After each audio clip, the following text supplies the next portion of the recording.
ప్రజా సమస్యలను నేరుగా తెలుసుకొని పరిష్కరించేందుకు ముఖ్యమంత్రి నారా చంద్రబాబు నాయుడు ప్రతి శనివారం ఏర్పాటు చేసినటువంటి కార్యక్రమానికి ప్రజలు పెద్ద ఎత్తున తరలివస్తున్నారు. ప్రజలతో పాటు కూడా అవుట్ సోర్సింగ్ ఉద్యోగులు కొంతమంది ఇక్కడికి వచ్చి వాళ్ళ సమస్యలు వినియోగించుకునే ప్రయత్నం అయితే చేస్తున్నారు. ప్రస్తుతం మనతో ఉన్నారు, వాళ్ళతో మాట్లాడే ప్రయత్నం చేద్దాం. మేడం, మీరు అవుట్ సోర్సింగ్ సంబంధించినటువంటి విధుల్లో పాల్గొన్నారు. ఎక్కడి నుంచి వచ్చారు, ఏంటి మీరు?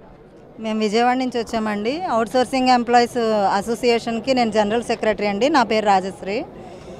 యాక్చువల్గా మా స్కూల్స్ స్టేట్ వైడ్గా 125 వరకు ఉన్నాయండి, కాలేజెస్ స్కూల్స్ కలిపి. దాంట్లో అనంతపురము, పల్నాడు డిస్ట్రిక్ట్లోని దగ్గర ఒక 30 మంది వరకు తీసేశారండి. వాళ్ళకి న్యాయం జరగాలి అన్న ఉద్దేశంతో మేము ఇక్కడికి వచ్చామండి. యాక్చువల్గా ఎటువంటి రీజను లేకుండా తీయకూడదు అన్నది ఉన్నది. ఈ ప్రభుత్వంలో మేము ఎవరికి ఎటువంటి హాని చేయము, మీకు అంతా మంచే చేస్తాము అని చెప్పి అన్నారు కాబట్టి ఆ నమ్మకంతోనే మేము ఉన్నామండి. కానీ ఇప్పుడు సడన్గా ఇంతమంది ఉద్యోగాలు పోగొట్టుకొని రోడ్ల మీదకి వస్తే అందులో కొంతమంది అయితే ఆత్మహత్య కూడా చేసుకుంటామని నాకు ఫోన్ చేయడం జరిగింది. వాళ్ళ బాధను చూడలేక ఇప్పుడు ఈ ప్రాబ్లము ఈ స్కూల్స్ తోటే ఆగదండి, స్టేట్ వైడ్గా అందరి ఇన్ఫర్మేషన్ అయితే తీసుకోవడం జరుగుతుందండి. ప్రతి డిస్ట్రిక్ట్లోనూ ప్రతి ఎంప్లాయీ డీటెయిల్స్ తీసుకుంటున్నారు. రేపు ఏం జరుగుద్దో తెలియని పరిస్థితుల్లో మేము ఉన్నాము, చాలా సందిగ్ధంలో ఉన్నాము, చాలా భయపడుతున్నారు మా ఎంప్లాయీస్ అందరూ కూడాను. వాళ్ళందరికీ న్యాయం చేయాలన్నదే మా ఉద్దేశం. దానికోసమే మేమంతా ఇక్కడికి వచ్చామండి. సీఎం గారిని కలిసి అలాగైనా వాళ్ళందరికీ మళ్ళీ తిరిగి అపాయింట్మెంట్ ఇప్పించి వాళ్ళ ఉద్యోగాలు వాళ్ళు చేసుకొని వాళ్ళ కుటుంబాలతోటి సంతోషంగా ఉండేలాగా ఏర్పాటు చేయమని అడగడానికి అయితే మేము ఇక్కడికి రావడం జరిగిందండి. అంటే మొత్తం ఈ గురుకుల పాఠశాలకు సంబంధించి రాష్ట్ర వ్యాప్తంగా ఎంతమంది ఉద్యోగుల్ని తొలగించారు, అంటే తొలగించి ఎన్నాళ్ళైంది మేడం? తొలగించడం అయితే ఒక 2 వారాల నుంచే స్టార్ట్ అయిందండి. ఇన్ఫర్మేషన్ అయితే మాత్రం ఒక 2 months నుంచి తీసుకుంటున్నారు. ఈ 2 weeks నుంచి మాత్రం రోజుకు ఒక 10 మందిని చొప్పున తీసేస్తున్నారండి. ఆల్రెడీ పనిచేస్తుంటూ ఉండగానే వాళ్ళ ప్లేసుల్లో ఇంకొకళ్ళు వచ్చి కూర్చొని రేపు మాకు ఆర్డర్ వచ్చేస్తుంది, మీరు వెళ్ళిపోవాలి రేపు అని బెదిరింపు ధోరణిలో ఉన్నారండి. ఈ సంబంధించి ఉన్నతాధికారులను కలిసే ప్రయత్నం కానీ మీ సమస్యలను గోడిని వెళ్ళబుచ్చేటటువంటి ప్రయత్నం చేయలేదా? చేశామండి. లాస్ట్ మంత్ 11వ తారీఖు లోకేష్ గారిని కలిసాము.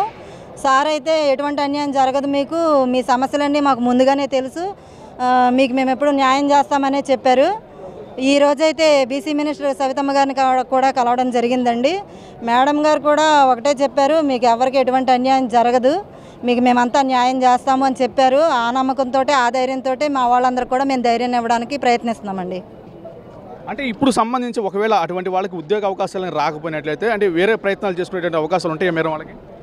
ఉంటాయి సార్. ఏదండి వేరే ప్రయత్నాలు అంటే వేరే ఉద్యోగాల బయటికి వెళ్ళి ఉద్యోగాలండి. ఈ రోజుల్లో బయటికి వెళ్ళి ఉద్యోగాలు ఎక్కడ దొరుకుతున్నాయి సార్? ఉన్న ఉద్యోగం నిలబెట్టుకోవడమే చాలా కష్టం. బయట ఎక్కడన్నా ఉద్యోగాలు ఉన్నాయా సార్? అసలు ఉద్యోగాలు గవర్నమెంట్ ఎక్కడన్నా కల్పిస్తుందా సార్? అది చాలా కష్టం సార్. దానికోసమే ఈ పోరాటం సార్. బయట ఉద్యోగాలు ఫ్రీగా దొరికేలా ఉంటే దీనికోసం మేము పోరాడాల్సిన అవసరం ఉండదు కదా సార్. దీనికన్నా బెటర్ ఆపర్చునిటీ వస్తే ఎవరైనా వెళ్ళిపోతారు, దీనికోసమే ఉంటారు కదా సార్. అది ఇప్పుడు మీరు ఫైనల్గా అంటే చంద్రబాబు నాయుడు గారికి మీ యొక్క వినపాన్ని ఏ విధంగా వినవించదలుచుకున్నారు? గౌరవనీయులైన శ్రీ నారా చంద్రబాబు నాయుడు గారు మన రాష్ట్ర ముఖ్యమంత్రి గారికి విన్నవించుకునేది ఒకటేనండి, మా ఎంప్లాయీస్ని ఎవరిని కూడా ఉద్యోగాల్లో నుంచి తీయకుండా ఏ ప్రభుత్వం వచ్చినా కూడా మా ఉద్యోగాలకి ఎటువంటి ఢోకా లేకుండా మేము ఉద్యోగాల్లోనే కొనసాగేలాగా ఒక జీవో ఇప్పించి ఉద్యోగ భద్రతను కల్పించమనేదే మా లక్ష్యం అండి.